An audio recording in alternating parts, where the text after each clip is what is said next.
Hello good people, I'm going to talk about trigonometry. Trigonometry studies the relationship that exists between side lengths and angles of triangles. So far we have already met one such relationship. When we have a right angle triangle, the square of the hypotenuse length is equal to the sum of the square of the lengths of the other two sides.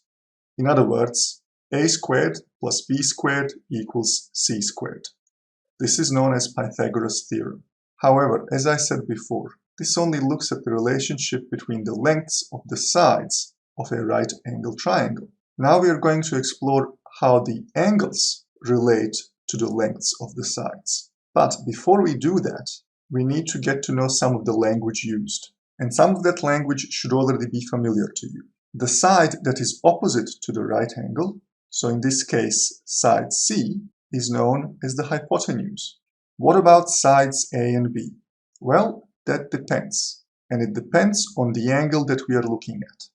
So here I have drawn in an angle, and I have used the Greek symbol, or more precisely the Greek letter theta. Theta is a stand-in for any angle. So now sides A and B are named with respect to angle theta. The side on which the angle sits, in this case side A, is known as the adjacent, as in it is adjacent to the angle, it is beside the angle. The side that is opposite to angle theta, so side B, is known as the opposite. So now we could restate Pythagoras' theorem. Instead of saying a squared plus b squared equals c squared, we could say the length of the adjacent squared plus the length of the opposite squared equals the length of the hypotenuse squared.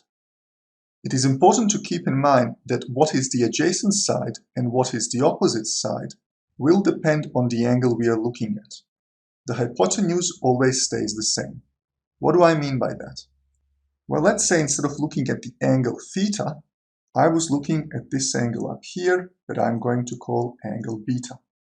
With respect to angle beta, A is now the opposite, B is now the adjacent, and C is still the hypotenuse.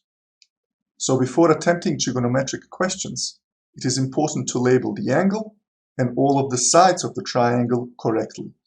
That is all for now, and I will see you on the flip side.